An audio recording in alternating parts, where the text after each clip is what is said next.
This episode is made possible by NetSuite by Oracle and Brex, the AI-powered spend platform. Hi, this is Allison Stallo, CFO of Fundrise, and you are listening to CFO Thought Leader Podcast. This is episode 1010. Permutive was built to do two things. Number one, put publishers back in the driver's seat through enabling them to either rebuild or build really powerful direct sales organizations. Number two, the consumer doesn't want the internet knowing everything about what they do anymore. So both from the consumer side, from the tech side, between Safari at Apple, Chrome at Google, the availability, the access of that tiny little piece of data called the third-party cookie is going away. And today, more than 70% of the internet is blind to advertisers.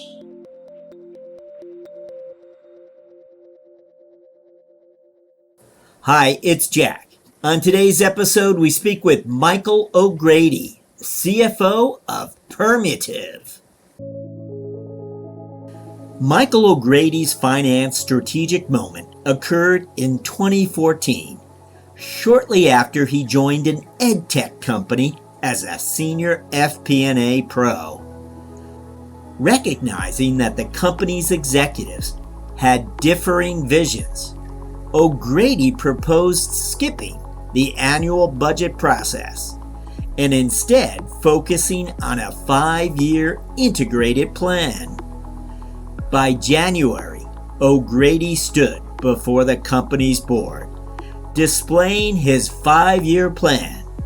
You'll hear what happens next and much more on today's episode. We'll begin after this.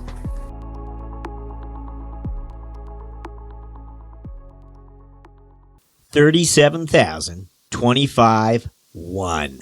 These are the three numbers to remember to get the visibility and control you need to make the right business decisions instantly.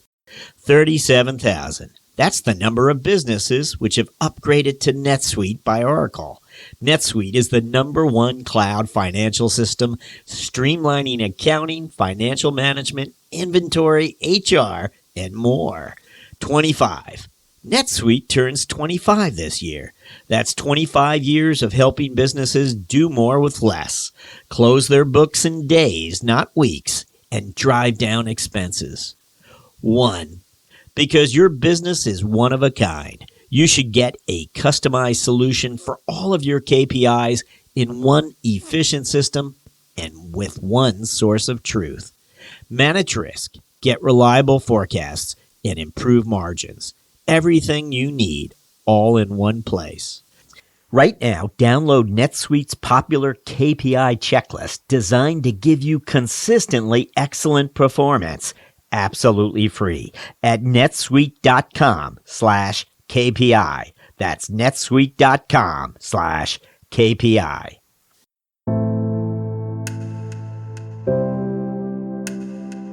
Hello, we're speaking with Michael O'Grady, CFO of Permutive. Michael, welcome. Hi, Jack. Thanks for having me today. I'm really excited to spend some time with you and your audience. So, Michael, take a look back for us. As you might know, we're always looking for these types of experiences that finance leaders tell us help prepare them best for the role. So as you look back, what is it that comes to mind for you?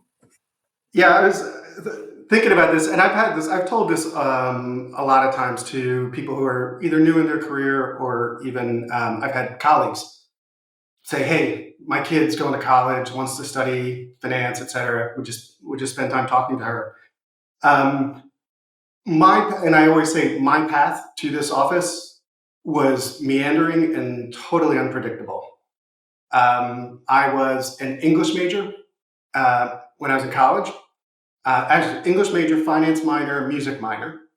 I was a musician. I grew up working in restaurants. I wanted to be a chef. And some people are really good at playing basketball. I'm actually pretty good at learning languages. So none of those things are necessarily what you would say is like that's the beginning of an obvious path to the CFO role. And I'm actually pretty proud of that, and I value those experiences and that sort of that side of my brain, because especially some of the best finance people I've worked with are people with a humanities background, not an accounting background. They are really good at synthesizing ideas, formulating an argument, and communicating either through written or spoken word. And I've been very conscious in my career of making sure that my team has a good balance of sort of very obvious finance or accounting majors, et cetera. Also, a good sprinkling of people who came through some sort of non-traditional path, that humanities background. Second thing was very early in that pivot from, I never get it right if it was left brain Michael to right brain Michael or the other way around. But in the beginning of that pivot, I went and got my MBA, and I was recruited to first intern and then to a full-time hire at Ford Motor Company. And Ford had this rotational sort of approach to your early career. And so you would change your job every 18 to really 36 months, but most of the time was right around 24 months. So in a very short time, now I ended up spending 10 years at Ford Motor Company. I did more than 5 jobs, right? In a very short time, I had to learn a couple really key skills because I moved from places like obvious ones, right? Manufacturing. That's what a car company does, right? Well, I also worked in our finance arm. Ford Land is one of the largest property owners in the United States. Not core business, but you spend a couple months through there and you learn a whole lot about something that is totally brand new. So you had, number one, you had to very quickly learn what was important in this business, right? And it could be very different rotation to rotation. You had sort of, I talked about, the way I thought about it was you have 6 months or so to learn, sort of 6 to 12 months to perform, and then 6 months-ish to improve. You leave that job, you leave that desk better situated for what it does, and you leave a better playbook behind for the person that's coming in to take your seat. So that, and constantly having to do that every year and a half to 2 years, just builds up this muscle memory that is very helpful when you're a CFO, because in a given day, I'm in marketing and sales, and then I'm in product management, and then I'm in R&D, and then tomorrow I might be in front of customers who are global publishers. So I need to have a lot of sponginess in my brain to be able to pivot quickly to different topics and absorb what I need to out of those engagements. And then I think the third one that I was thinking about was, I was at a business called Click Technologies, based here in Philadelphia. And they had this thing called the Office of Strategy Management. Now, if that doesn't sound like a made-up job, I don't know what does. But as the VP of FP&A, I was in this office. And in addition to my day job of running FP&A. And what it really turned out to be was me, the VP of Sales Ops, and the VP of Product, implementing a really disciplined methodology to execute on the strategy decisions that the executive team made. So when you break it down, that office was actually managing strategy. So a lot of people think about strategy as you're sitting up in an ivory tower and you're coming up with big ideas. There's a lot of PowerPoints and a lot of chin stroking and thoughtfulness. That all has to happen, but it doesn't really matter if you don't have people who actually go out and make those ideas happen, come to life. And that's what we actually had to do. And it was one of the best experiences because the three of us were kind of effectively running that business at a very junior level in our career. And we had to continuously work not only outside of our own comfort zones in terms of, for example, one of the last things I did was we launched a product and I was in charge of pricing. FP&A doesn't know anything about how to price a software product, but I had to learn that. So doing things outside of our comfort zone, but really the most important thing was the value of the trust that I built up with those two other individuals, that sort of no matter what was happening above us in terms of how executives were getting along, or below us in terms of how our respective lines of business or functions were getting along, the three of us just had to, and we did. So those were three, I think, very formative experiences in how I think about what my job has to be and how I do it every day. Nice examples for us. I just want to turn a few pages back. Yeah. You told us you had a knack for languages, but I noticed, and is it Berlitz that you worked for a while? Is that the language tutorial people? I actually taught English in Poland for about 2 years. That's another sort of pivotal experience for me. I taught English, but I also learned Polish while I lived there. I learned Polish, so I speak Polish, Portuguese, French, and Swedish. And they're languages where I've lived, and that's how I learned them. I'm not a real good classroom learner, but it's a good way to jumpstart me. But I like to just absorb it and have it around me. And as you described, you went back and you got your MBA, and sort of that chapter was perhaps left behind. But when you step into the Ford Motor Company, you're doing audits for other parts of the world as well. Are you, how is that? Is your language gift useful to you, I guess, is what I'm wondering. So it's interesting. Ford Finance has a couple different feeder programs that they go to for MBAs. The obvious ones, right? Stanford, Wharton, Harvard, etc. There's a bunch of Chicago people there. Surprisingly, not surprisingly, I don't know. It depends on how you think about it. A lot of people out of BYU. They not only do they have strong business programs, but a lot of their members are members of the Mormon Church, and they have very generally good experience of when they do their missionary thing, they have to go and do it a year by themselves and sort of execute at a very young age. So they become very disciplined and focused. The other place is two very strange schools. One is the Thunderbird School in Arizona, and University of South Carolina. The University of South Carolina MBA program, the MIBS program or IMBA program, required you, the time that I did it, to actually learn a new language during your MBA and do your internship overseas in that language. Wow. So they came knocking for people who had language experience and had lived and operated overseas beforehand. So we were a very small part of the incoming MBAs, but there were maybe like 6 or 7 of us. They were very specific about a certain group of people that they wanted to sprinkle in among their MBA class. And ultimately, that became part of this. There was a smaller group of finance professionals within Ford, who moved country to country to country. Generally, 2 or 3 tours back in the US or your home country, if it's Great Britain, for a tour, and then back out again.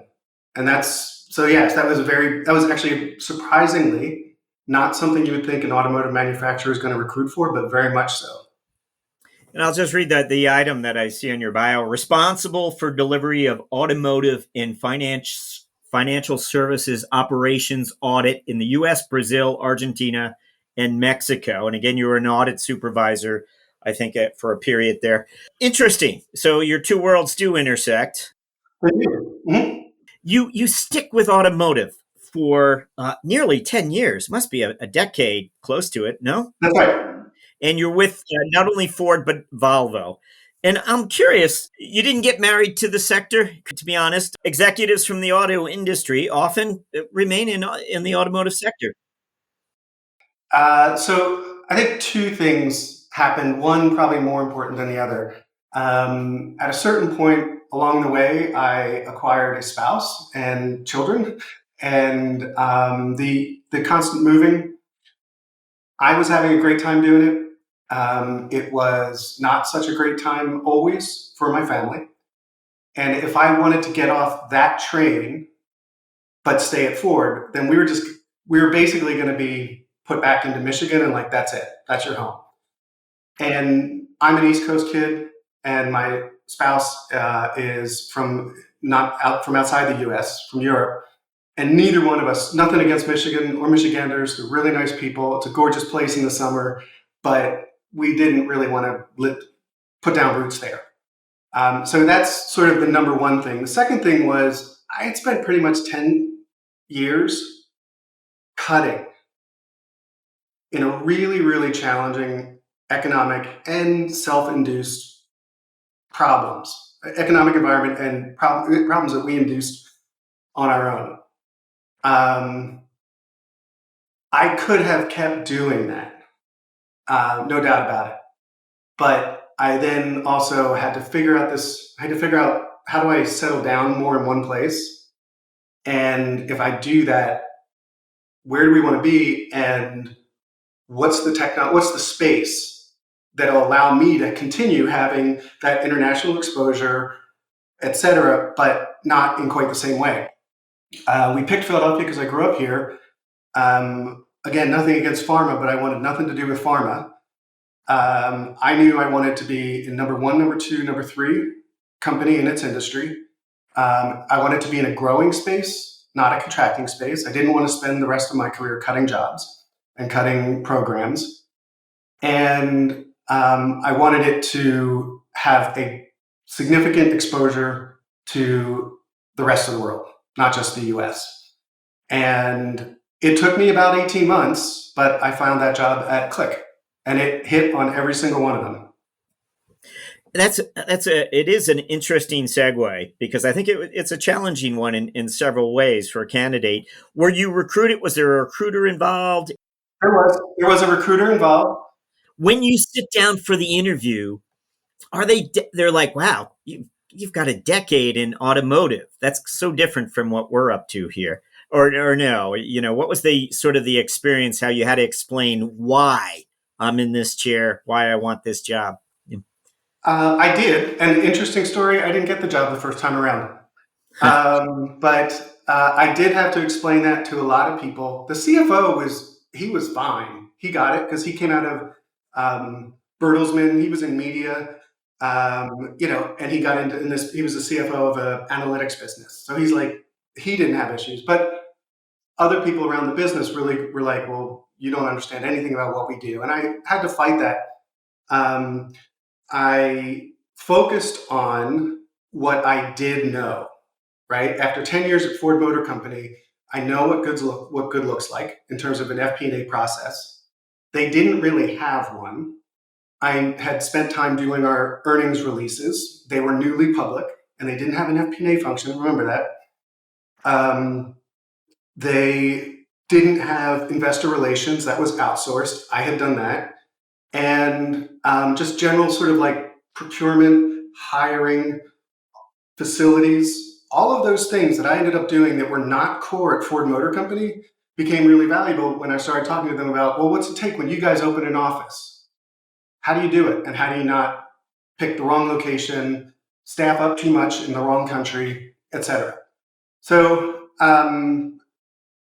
generally in finance, I don't think if you're talking to an experienced financial professional, I think they get that finance is finance, business is business. What I really need to know about you is, do you learn quickly?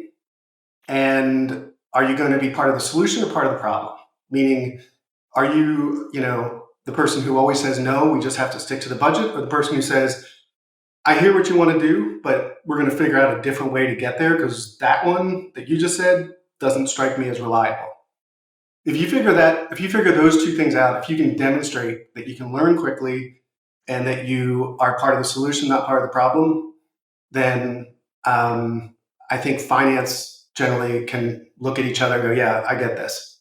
The important thing is when you're then interviewing with business people, because as you move up, you will be interviewing not just with the finance team, but there's going to be sales and marketing. There's going to be product people who are going to have a choice or a voice in whether you get the job.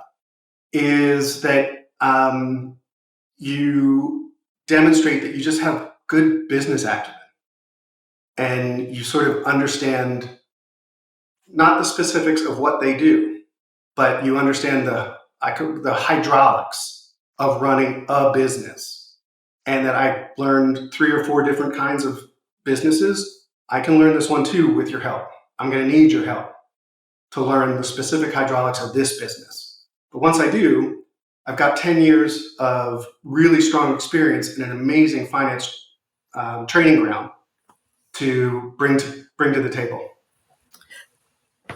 Nice background for us. I want to ask you about that strategic office because Office of Strategic Management. all right, and you seem to find it, I don't know if it's humorous to you, but what I'm thinking, I'm like, wow, this is sort of just a construct to make sure the 3 executives, yourself included, in that special office become codependent on each other, that you're all going to understand that you have to collaborate, that you have to allow each other to sort of look over each other's shoulder. In part, this is what many finance leaders struggle with, to get the type of collaboration, not at the very top, but sort of down below, the middle part. How am I doing? Or you can shake your head and say, not even close. No, I think there's I think you're right. I think if you define yourself as a finance person, then you risk sort of running into the conflicts or the lack of collaboration that you're alluding to. I don't define myself as a finance person. I'm an operator. I just happen to keep the books for the company, but that is the least valuable thing that I do for the company. Where I get to be valuable, there was a guy that I worked with, one of my last jobs at Ford. At a certain point, and he was an operator, not a finance person. He was my direct manager.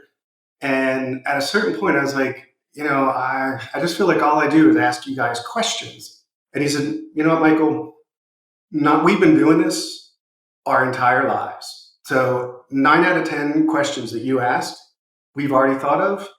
We've already discarded it as an option for some reason. Your only value to me is that 10th question. That one that you asked that nobody else has asked. And doing that, asking those questions respectfully, treating people, like acknowledging their experience, but continuing to be like that sort of questing interrogator is supremely valuable. I literally just had 2 people in my company say to me this week, now it's Monday, so last week, I really need you to be generating ideas because we're like my team we're out of ideas. I really need somebody to generate ideas that is outside of this world that I live in every day.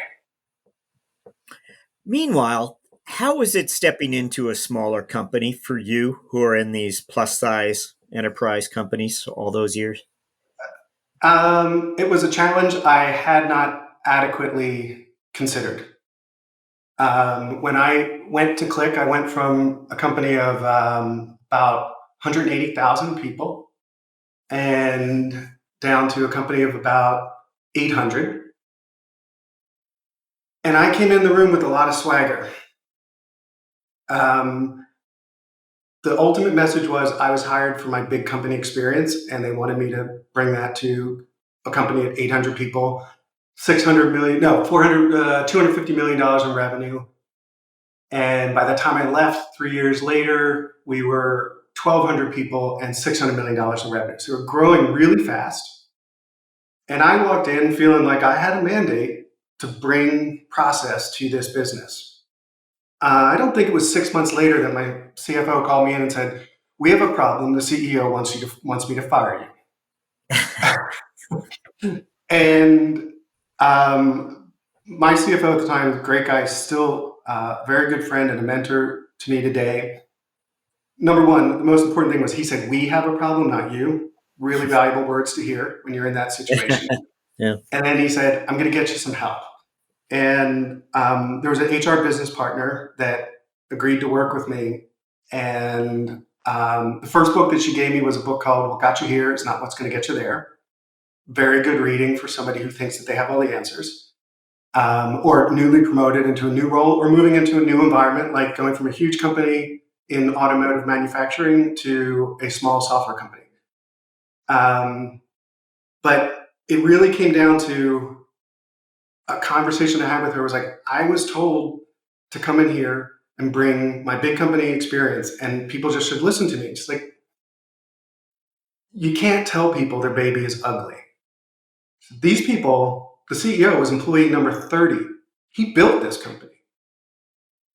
His baby might be ugly, but he doesn't want to hear that. He just wants to hear how you're going to make it work better. And so you got to figure out how you take that experience that we hired you for and leverage it inside a totally different place where relationships really matter. If you get back to what I said to you about Ford Motor Company, if you're moving every 24 months, like we had a joke amongst us, like it didn't matter how bad your boss was, they were going to be gone in 12 months because you were kind of coming in like these overlapping patterns. So I might have 24 months, but she just got here 12 months ago. I just got to put up with this person for 12 months, right? And you didn't have to have really trusting relationships. In a smaller company, you have to. And that was a really valuable lesson to learn. Number one, the requirement to really be viewed as a collaborator in a smaller business, the ability to step outside of your comfort zone because people are expected to, right? In a smaller business, the cliche is you wear more hats. And then the third thing is that you're going to be working with these people for a long time. So relationships really, really matter. They need to trust you. I wasn't prepared for that. And it's something, having done that, so the change in content really was not a challenge. It was the change in the environment that I had to fit in, right? I was no longer at Ford Finance where we were just the last one to speak in the room every time, and that's what happened. Vast majority of CEOs at Ford Motor Company were former CFOs, right? So finance had a very strong role, and we wielded that. You can't do that in almost any other company. And that was a big learning for me.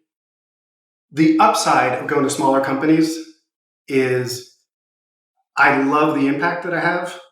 I love that in most of the companies I've worked with since, I can now, I know everybody by name, by face. I actually really enjoy that. And I coach people early in your career, get into a big company, get that experience, learn what good looks like, and then just continually trade down if you want to. You'll find it a lot more rewarding as you go. And there's no reason that it's not as equally financially rewarding as it is in a big company. All right. Well, just in the interest of time, I want to give a shorthand report to our listeners that Michael goes on. He stays in the tech sector. He advances into a string of CFO roles in short order after Click of roughly 4 years. He's become sort of an FP&A leader in his next company, and he advances, like as I mentioned, I think there's 2 or 3 CFO roles where he is in his latest at Permutive. And Michael, we might have a few more career-related questions for you a little later. Yeah, of course. Absolutely. But right now, let's find out about this company, Permutive. What is it about? What are its offerings? So you, Jack, in particular, you should really like what Permutive does. You were WAPO for years. WAPO today is a customer. We work with 150-ish of the premium top publishers in the world. News Corp, all their properties, Financial Times, Mail Metro Media, which is the Daily Mail, the Telegraph, the Guardian, Marie Claire in France, Condé Nast, publishers are in a really tough space, and they've been in that space in a really tough position for going on 20 years, thanks to the internet and this thing called the third-party cookie. The third-party cookie, like the internet just basically intermediated between publishers who have the most valuable asset in the world, their audiences, and the advertisers who want to speak to those audiences. All this technology got in the middle. Everyone's taking a little 5 cents here, 10 cents there. So today, a publisher, if they sell $1 worth of advertising inventory, they're only getting 20 to 30 cents in their own pocket. There's a bunch of people along the chain that are eating that. Permutive was built to do two things. Number one, put publishers back in the driver's seat through enabling them to either rebuild or build really powerful direct sales organizations. Number two, the consumer doesn't want the internet knowing everything about what they do anymore. So both from the consumer side, from the tech side, between Safari at Apple, Chrome at Google, the availability, the access of that tiny little piece of data called the third-party cookie is going away. And today, more than 70% of the internet is blind to advertisers. Our technology helps publishers market their audiences, but in a way that even the publisher doesn't know your identity. They just know what you like and how you behave on their website, how you engage with their content.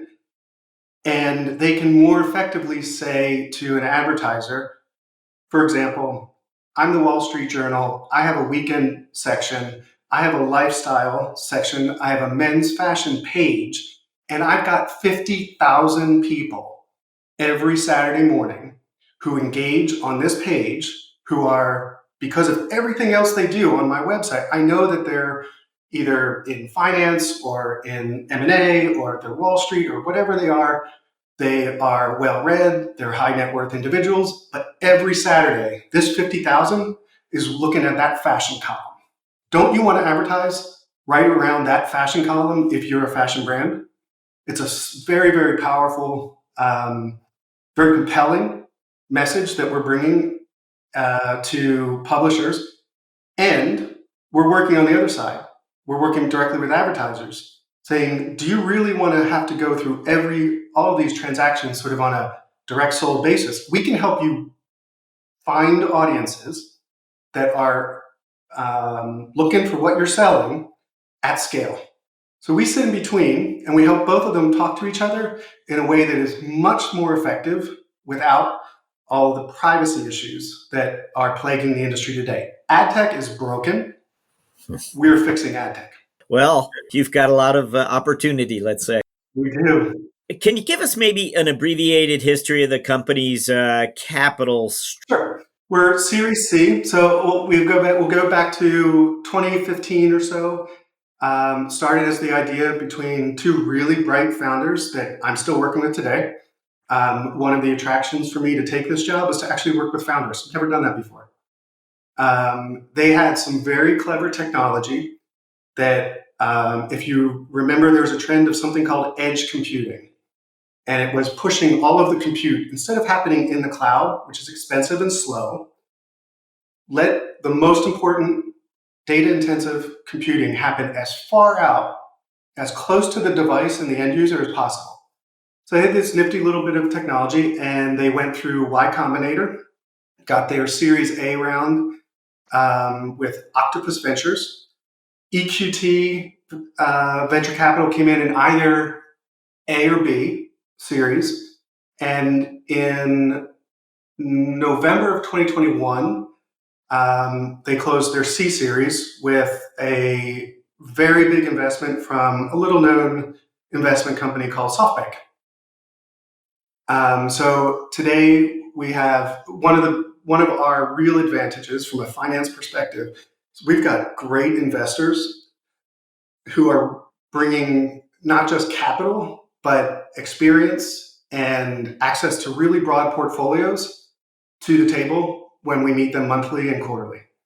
They're very good partners. They are very interested in seeing us execute on this opportunity that we see in front of us, and have been very, very supportive over the past 10 years, demonstrating it both through, infusing capital, but also infusing their time and energy and talents. Now, you step into this role in 2023, so you haven't been there all that long. We're interested to know, have you reorganized finance? What was your order of business here? I have, and we actually just recently brought on a new board member who is a founder of a multi-billion-dollar enterprise, and he said something that was very appropriate to what I encountered here. Is the team that you have at any given stage may or may not be the team that you need at the next stage. The team that was here when I came in was a lot of really bright, very capable people who had been through the startup world a couple times. What we were lacking was some people who had seen what good looks like at scale, right? So in a startup world, you can kind of operate at the 80% margin, right? And things may not have to be absolutely perfect or built for scale. Where we are is it was time for us to level up. I brought in a guy that I'd worked with before as my global controller. It's the third time it's the third time he's done implemented NetSuite. We're in the midst of a NetSuite implementation, and I never talk about it. I never hear about it. It just happens because Jimmy knows what makes it work, what good looks like. So definitely looking to continue build the team with those people, kind of like me, maybe 10 years ago, who had big company experience, but for whatever reason, sort of are interested in starting to trade down in company size. And I look for those people as I'm hiring, but I also know that I kind of know what that journey's like. So I can help you do that. Whereas somebody who's only been in startups world or only been in the big company world might not be able to. So we have gone through a very significant change of the team. All of us parted amicably. Good references for everyone on their way to their next adventure. They were a really good team. They were just right for what the business needed at the time, not exactly what we needed for the next 5 years. How far along the way are you with the new technology? Only because I want to ask you about your lines of sight, and one would think that yes, this platform is going to allow Michael to see numbers more readily, or what's the impact? 100%. I mean, if your audience is undoubtedly familiar with a software program called QuickBooks, there's a European-based competitor called Xero, and that's what our books are run on. It doesn't give it's bookkeeping. That's all it is. It's just a general ledger. I can't consolidate in it. I can't get metrics popped out on a dashboard for me, the ones that I really care about. So NetSuite we're about 2 months into the implementation. And what they've been showing me so far is starting day one, I'm going to have a whole history of what today we produce in a Google Sheet document. It's going to be in NetSuite. And it's going to be sitting on my dashboard. It's going to be sitting on my CEO's dashboard, and it's live, up to date. And anytime one of us wants to look at it, it's there. And it brings the added confidence that this was done in a system, not in a spreadsheet where all sorts of errors can happen. Is there maybe a metric or a number that you have sought to raise the profile of within the company? It might be that you've educated the organization a little differently as to why this number is important. And again, I don't want to get too specific. I'd love you to just pick something related to a number that, since you've been there, you've set out to try to have people understand better, pay attention to a metric, whatever it might be. 85 cents. What is it? 85 cents. every dollar that we spend needs to deliver at least 85 cents of new revenue. Okay? So what that means is we build a very complex budget, got a lot of moving parts to it. When I had to communicate to the whole company, like, what are we trying to do here this year? We are a venture stage company. We are going to be burning cash. That's part of what we do. But if we don't really have a very simple way of understanding how much can we burn, right? To give us the runway that we think we need to deliver on the opportunity that we see in the future, then we're just kind of like feeling around in the dark. So it's basically a very simple formula of total ARR movement for the year divided by our EBITDA burn, or actually the inverse. Our EBITDA burn divided by the total ARR movement for the year. It's 85 cents. That's what we need to do. And it's really powerful when you put it. I was really surprised at the power of it, frankly. Everyone, when I went in to kick off, and my CEO, Joe, was saying, like, you got to talk about it. You got to talk about this the way you talk about it with us. Marketing, our new SVP of marketing helped me with my messaging. But that number came up. It was on almost every slide. Everybody was talking about 85 cents in the business for the next week and today, right? People want to know how we doing versus 85 cents. So just one very simple metric has become and so that when we have to make changes to our plans, people can say, is this what you were talking about? Like, because this isn't happening on the top line, we have to do something on our costs. This is what you were talking about, getting us to 85 cents. So like, yeah, that's it, right there. That's Boom. great. And so there's not the same type of pushback when you say, hey, we got to do something a little bit different than we planned, because people have the context of why I'm saying that. Not just because I like saying no to people. I don't. But they get the context. Great example for us. We're up to what we're referred to as our finance strategic moment question, where we'd love to have you share with us just a moment of strategic insight that you experienced along the way in your career. Might have been last week, could have been 20 years ago. Anything come to mind when we ask for a finance strategic moment? Yes, it does. And it's somewhere in between last week and 20 years ago. 2014, I was at a company called Ellucian. They were in higher ed tech, primarily ERP for higher ed institutions, primarily in the US, but pretty strong presence in Europe, Australia, and the Middle East.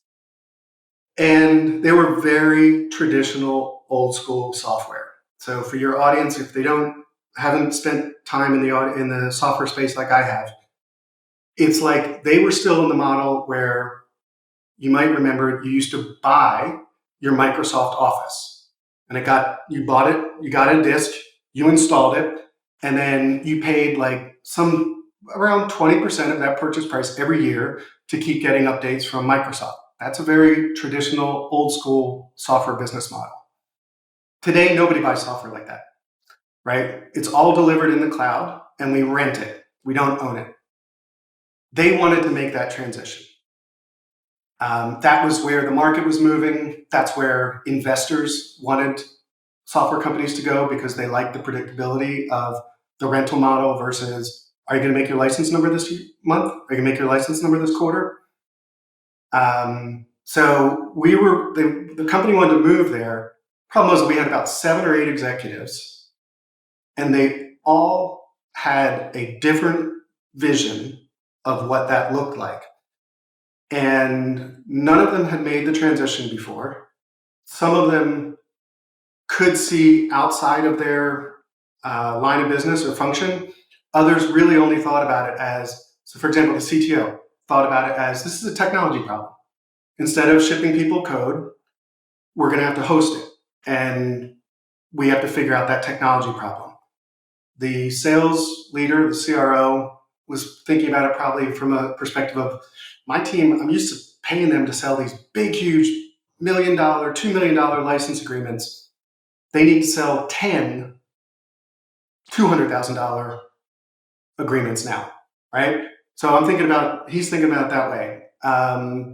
We had a very strong support function, but we had no way of telling if our customers were adopting all the features that were in the software. We didn't really care, right? As long as ticket volume was low, we fixed problems that they found. And so the customer success person there was thinking about, this is a support model problem. I have to figure that out. Well, in fact, it's a total business problem. It's across the business. You change every single thing about the way you do business when you move from a perpetual license to a SaaS model. The only people in the business that see the business from that perspective are finance. So the CFO, our chief strategy officer who reported to the CFO, me, right? We were the only ones who understood that this was something that everybody we have to do it together. You can't have the CTO going down a path, the CRO going down a path, and customer success going down their own path. They all have to be on one path. So I came up with this radical idea about 6 weeks into my tenure. I said to the CFO, we're not going to do a budget this year.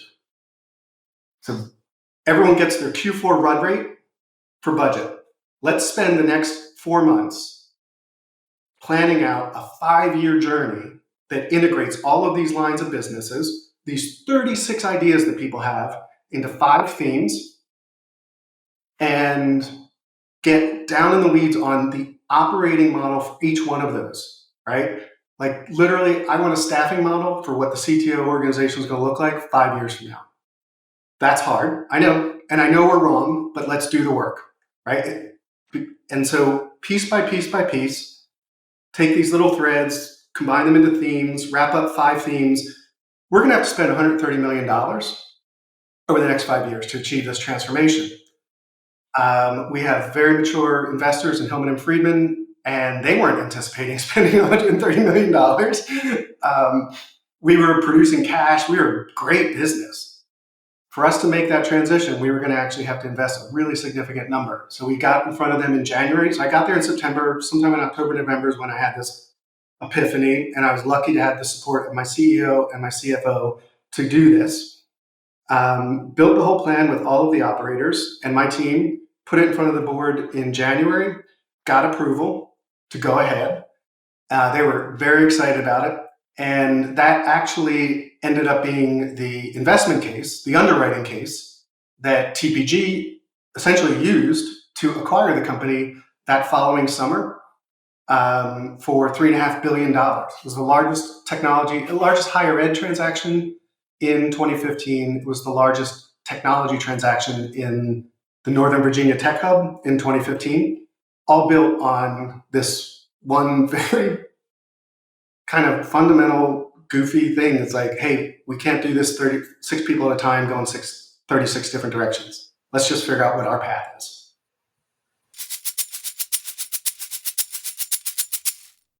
CFOs and controllers, does expense management feel like a necessary evil? It's time to switch to Brex. Brex automates and accelerates spend management with easy-to-use corporate cards, travel, expense management, and bill pay, all on one AI-powered platform. Brex makes it easy to boost efficiency and compliance enterprise-wide and free up your managers, employees, and accounting team for higher impact work. Top companies from startups to enterprises are using Brex to automate manual work and transform their finance operations. We're talking DoorDash, Robinhood, Airtable, and countless other industry leaders. Ready to join them? Switch to AI-powered spend management at Brex.com. We're going to jump to our mentoring round where I'll ask you several quick questions intended to inform and inspire future finance leaders. We want you to think back to the first time you stepped into the CFO role. And again, this was before Permutive. You did have a few other tours of duty. But the first time you were in the role, that first 30 days, there was something you wish someone had told you about this role. You thought you knew. You had observed CFOs for a while at that point. Mhm. But what is it that, if you could go back in time, what is it that you would tell your younger self? What would it be? It's very basic. Manage your time, be aware of how people are using your time. Everybody's going to want a piece of you. And there's a lot of operational, tactical things that you're going to get dragged into every single day, especially in a business like Target X, which was my first CFO role, never had a CFO before, right? So everyone's like, oh, there's this new guy. We're just going to ask him to do all these other things. And just my calendar just got jammed up. And I spent no time for about like 6 months doing what the CEO and the board really wanted me to do. And I couldn't articulate what the problem was. I just knew that I was not succeeding. But everyone around me was like, Michael's awesome. He's always available. If I need help, he's just right there.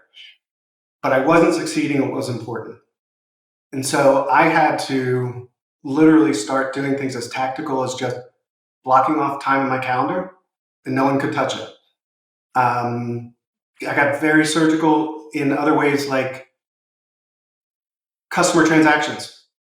I do them between 8:30 and 9:30 or 10 in the morning. That's it.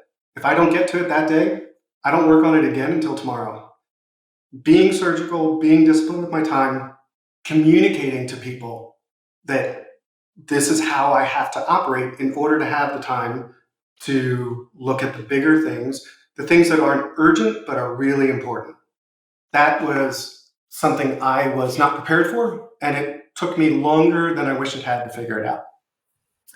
Michael, we always like to ask our guests to reflect a little on the personal side for us. We were wondering if there's something most people don't know about you. I try and keep that left brain side of my life alive. I'm really engaged in live music. I'm engaged in art and dance. I There's a couple things that it keeps that side of me alive. Number one. Number two, it allows me to break the stereotype of the CFO as sort of a bean counter who's wearing a green shade and probably collects stamps at night. Again, nothing against stamp collectors, but it allows me to sort of break that mold. It gives me something interesting to talk to people about, and they're kind of like, wow, I never would have thought to have this conversation with you. This is a whole new side of you. So that's number one. The other thing is I spend some time every week working with 2 different food pantries here in Philadelphia in different ways.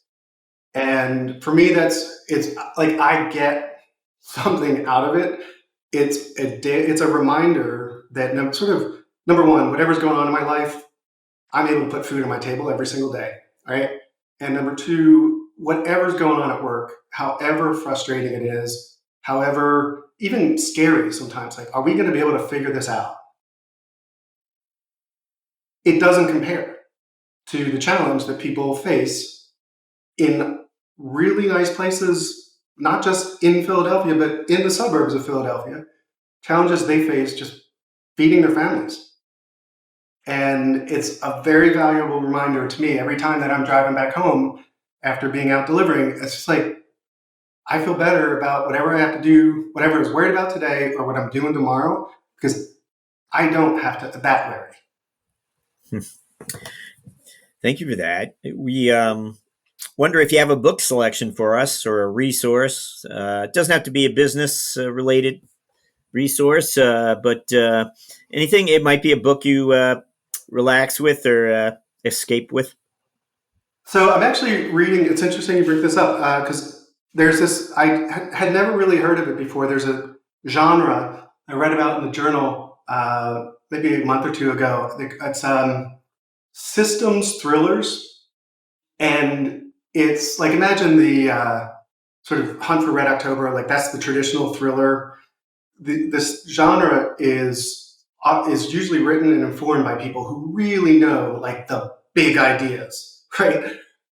India, China, Russia, US relations.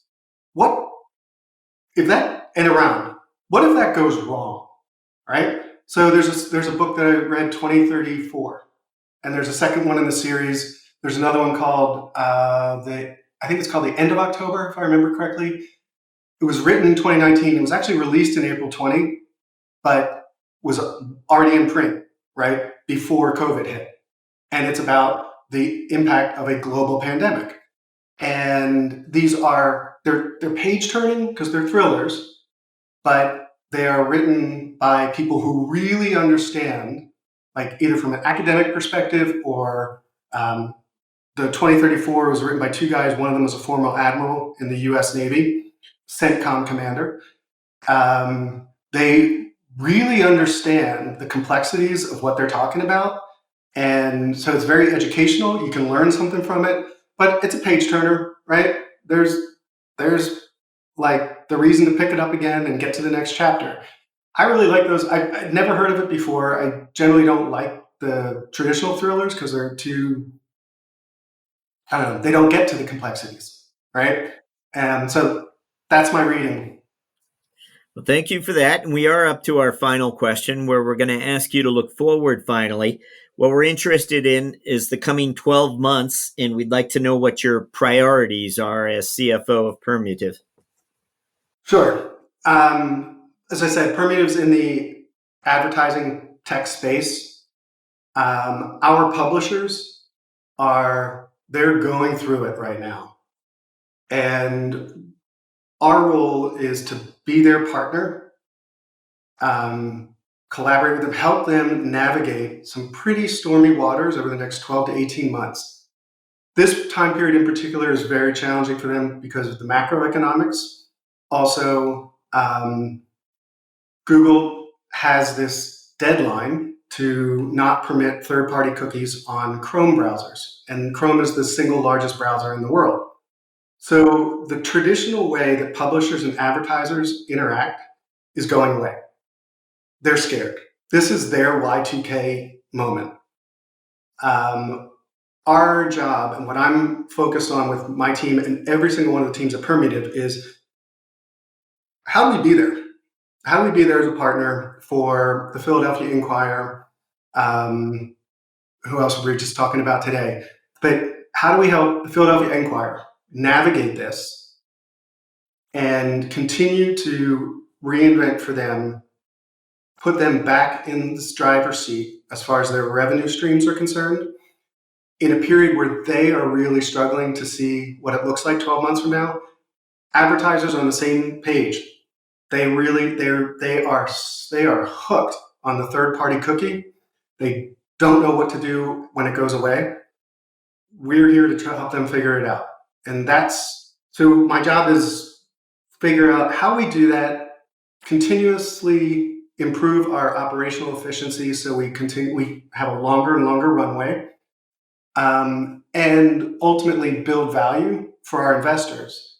But the starting point is with our customers, the advertisers and the publishers. They're in really tough waters. We actually have the people in the business and this technology to help them navigate it. So every decision I'm forced to make around how to spend money has that lens on it. How is it going? If we're going to spend this money, how does it help us achieve that end goal? Michael O'Grady, thank you for joining us on CFO Thought Leader. My pleasure, Jack. It's been a lot of fun. Thanks very much.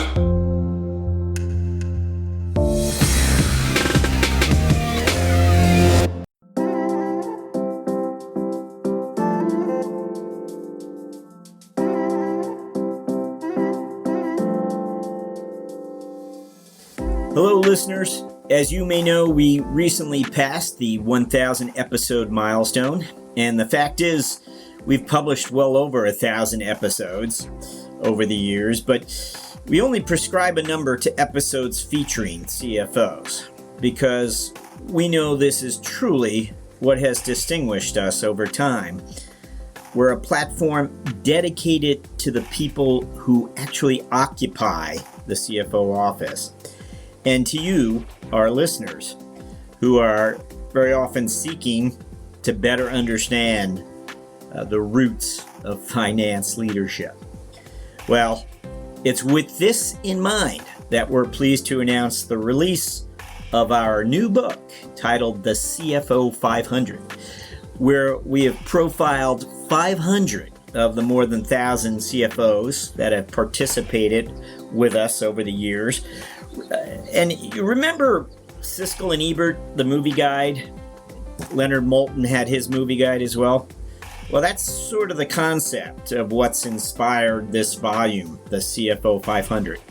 Think of it as a reference volume where you can quickly thumb through the 500 one-page CFO profiles and cherry pick out the interviews that matter to you. How so? Well, each CFO page profile includes an individual QR code that allows you to instantly access the audio interview with the CFO that most intrigues you. Or maybe it's a particular industry. Just like that movie guide you used to reach to on a day when nothing much was going on, here's a way to quickly reference the interviews that matter most to you. The CFO 500 is now available for $29.95 and can only be purchased via CFOthoughtleader.com. So visit us at CFOthoughtleader.com. Thank you.